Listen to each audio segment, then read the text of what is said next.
Bluetooth. Shortwave is working. Kiss your hand. No, but you might say thanks. Thanks to a telephone tip from one of Harlan's old enemies. I just got here and... So that tells me the oscillator coil is fine. The shortwave is fine. 120 volts. Okay, that's probably what you're getting in your house. So we checked oscillation. We bypassed that. Went to shortwave. Shortwave works. Now let's check this. We got it at 120, and you see it play pretty good. See how much voltage we got dropped to that transformer. Let's put it on DC. No, AC, I'm sorry. 108 volts. And this is a 150 volt set. So, yeah. And that resistor is cold. Cold, cold, cold. So I'm happy with that. It's going to save this transformer. Power transformer. I think I got this broadband corrected. I found a wire in this coil, so I think this was never removed, just the oscillator coil and the shortwave coil. The broadcast was still mounted, and I should have taken it out, but what happened, when it desoldered the brittle wire that was on, let's see, that would be the primary, had end of it. There was when I desoldered that little fine hair wire for the coil. Comes out there and wraps around there. And I didn't notice it. And so days later, well, it took me a day to go in and check all my wiring for my documentation. And everything looked good. I wired it up right. So I think the day afterwards, I went to the schematic and checked everything, and my wiring was right. I could not find it wrong. The primary was opened, and it would not give me a broadcast because we knew the oscillator was good because the shortwave was working. So yeah, in the process of doing that, I'll bring it up a little bit. I'll show you. I broke my switch, my band switch. This wafer here broke right off. That would be the B section wafer of that switch, and somehow I was trying to get this oscillator back in there so I could finish soldering all this stuff up, and it was too taut, I think, and then it just pulled it. I think it was compromised. It had to be because it just snapped too easy. But that's not a big deal for me because I hope not, because I can use some epoxy and put that back in there as long as I got these 4 stationary contacts. Making contacts with these, there's 2 of them, bottom and top of the rotary contacts. So yeah, as long as I got them in place, put super glue will not work. You have to use, it's not, so you have to use epoxy. And then after I do that, I'm going to put some fiberglass cloth, little pieces of it, to bridge there to make it even stronger. And epoxy those in there. But I got epoxy, but it's 2 years old or more. It's been used, and I don't trust it. So I gotta get some new epoxy so I can fix that. Because if I use that other old stuff, inferior stuff, I would say, If it broke off again, it would be even harder for me to make a good contact. So I need new epoxy. I got some fiberglass cloth, so it's no big deal. So yeah, I broke that.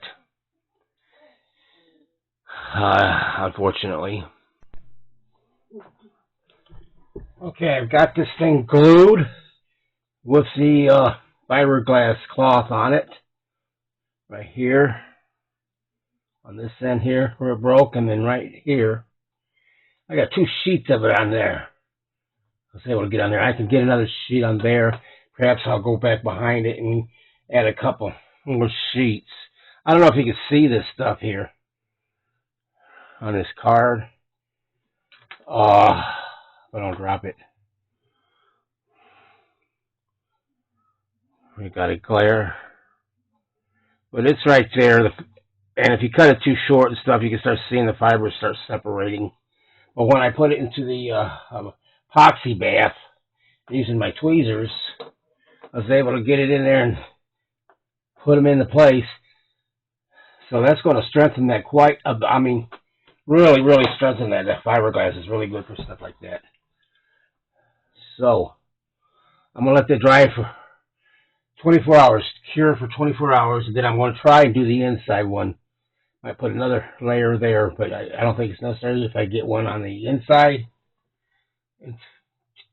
I could do that, and then to go another 24 hours to cure, but I'm not going to turn this rotary until it's definitely cured. Maybe tomorrow, in 24 hours, I'll try to turn it and see if I got my 3 positions. Hopefully I do. Looks like the contacts are all lined up, and I didn't get any of that epoxy on them. Hopefully I didn't. Don't think I did. So yeah, it's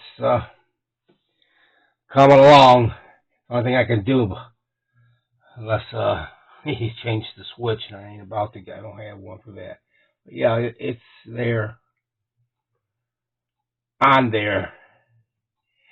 I'll tell you one thing though. If you ever do this, if you want to work on one and it's happening, take the wires off the lugs, because they're just a problem when you start to put this on there. The board wants to move this way and that way. The wafer broken piece off, it's broken off there, or it lifts it up on this end or lifts it up on that end when you try to clamp it. I couldn't clamp it. I had to hold it down for a little while. And it was like 5 minutes working period after you mixed it up for 20 seconds. And it was like 10 minutes, if not more. It was getting to be like rubbery, not rubbery, maybe. Not tacky, let's put it that way. Really tacky, thick, you know. But I left it on there for 2 hours and 15 minutes where I put this fiberglass cloth on there, so it should be fine now. All I got hope for is that the contacts do make, and this rotary they should have to turn in all 3 positions. If it does, I know that it's got a good chance of making contacts everywhere. It's been 12 hours now. It's not, we got another 12 for it really to cure, but what I got here, where I mixed the original epoxy, this stuff it's stuck on the cell extra that I had left over. So I'm going to try it. I got the knob on, and see. I gotta grab it back here. That's one position. I don't know. 2, 3. 3, 2, 1. Okay, it's working. I've got these pieces cut here. I can't put any in the back like I want to because there's a contact right back there where I put that one, and this one is broken, where it broke right here by the post, you know, so I can't put one back here. So what I'm going to do is put one piece around here on the outside and one from here on the outside. It's feeling really strong, like it never broke before. So I don't know, it's looking good so far. What I need to do is take this uh, red wire, cut it off right now, and then I'm gonna make it longer. I think that's what was hindering me from getting that lined up just right. So I'm gonna make this about, I don't know, 2 inches longer. This one here, this red wire, before I try to put it in there. I'll have to cut it right now just because I can't even get my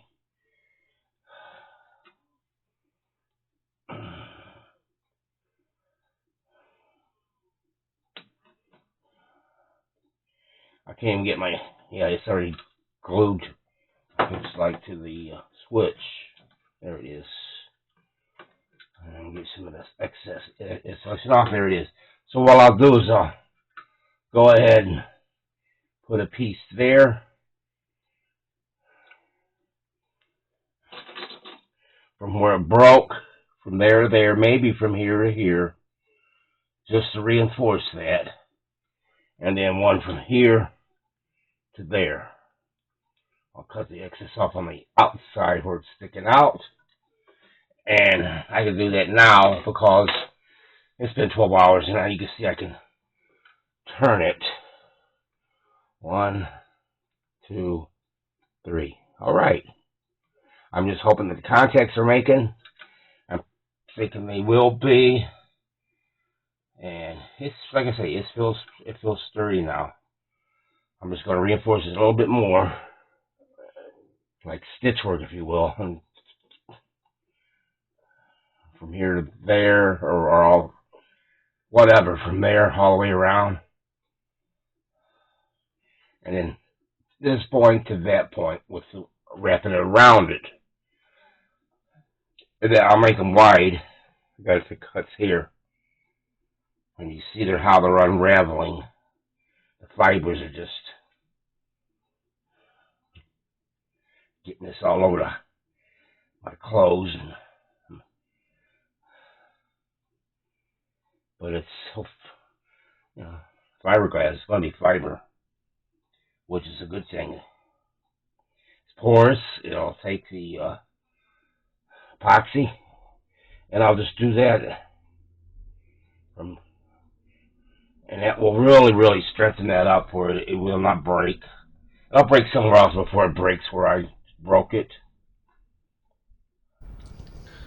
All right. So you got, let's see, 25 and a half hours to your time. So it is hard. This thing is like it was never broken before. It's turning. I did take some deoxit and put on the contacts. Well, drop some of it in there. I never spray this thing with deoxit. I use a little clean it. I propyl alcohol only, but I can figure out which way it goes. One, that's on 1, 2, 3. I get it off. It turns freely, and so it should go back together fine. So what I'll do is I'll just try and get this thing back on there, back off everything in here at the same time. I'm not too worried about this oscillator coil because you got plenty enough lead on that. I did make this wire here for the shortwave coil longer, and I think it's ready to go back in. So I'm gonna get it all in, and I think at least 6 maybe wires I got left to solder, maybe 7, and then give it a try. All right, I've got the repaired band switch back in spot, and it does pretty good.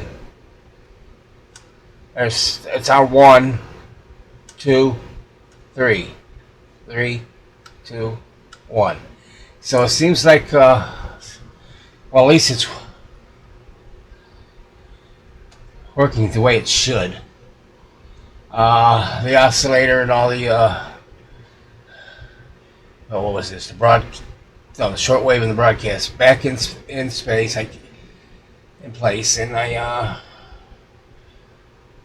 tidied it up with some zip ties. I know you'll see a lot of this splicing, but I didn't want to start soldering on these terminals anymore. This kind of was brittle, I guess. I don't know. And definitely didn't like soldering on these coils anymore since I opened up that one little winding on there. So it's ready to try it. So what I need to do is get my speaker, power cord over here, speaker, and first let's get the antenna on it so I can get that to it. So let me get the antenna and the speaker, and then we're going to hopefully give it a shot. Alrighty then, we have it plugged in. Speaker's connected, antenna's connected. Let's bring down this antenna wire. Oh, you know what we need to do also? We need to get my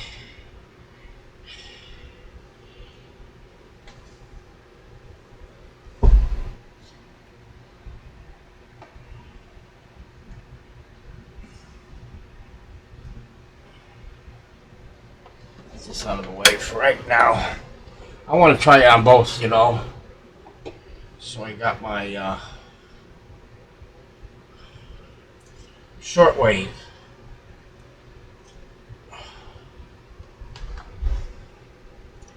Okay, power. Alright, we're going to put it at 9. It's a good number. And here we go. What we have it on? We got it on PB, so we're going to put it on. Oh, we didn't have broadcast, so here we go. That does some. Not bad for. Hopefully it works. All right, here we go. No, it won't go until I turn the variac on. Let's see what kind of voltage I got today. 120, good.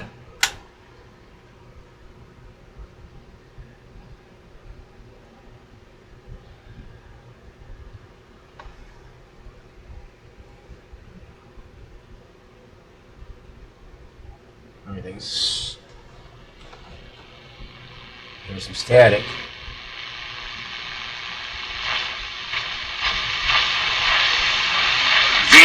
Whoa! Pretty good. Do you folks care for any more?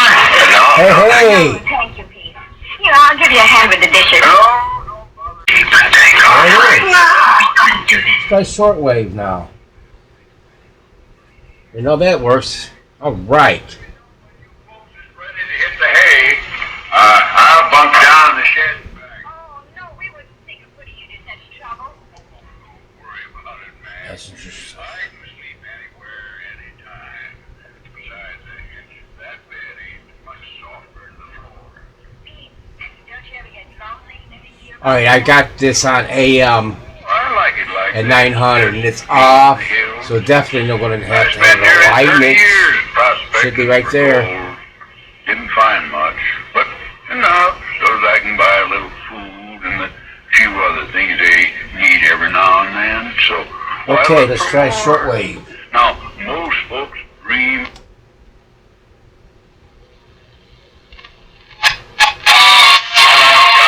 Look at that.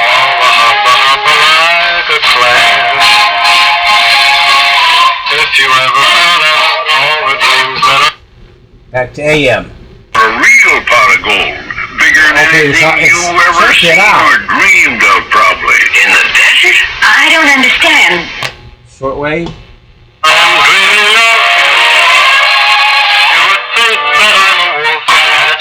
All right, I got that set. What at 9 megahertz. Alright, look at a lot of times I mess up on that. Yeah, that should be about here, right here, and it's off. It's a matter of alignment. But really? Or Peru or one of them other South American places. Not on such a wolf. Come along, followed by a tremendous tidal wave. Gotta think to the desert. Must have been the granddaddy of all. Well, after many Sounds years, good too. Well, I'll tell you what, guys. Breaking that switch and be able to repair it, man. It's just, I guess you have to call me lucky. Seems to be working fine. When the wind blows up, just you are the greatest. The upper deck of that old ship. All right. Top of that hill, just over there. That's what I wanted to do. It's working now. Needs alignment, for sure. That ship is just Got set at 470 kilo cycles. Cabinet, I said, is in decent shape, so it won't. It's a little effort to get that looking good. So this video will end now, and thanks for watching.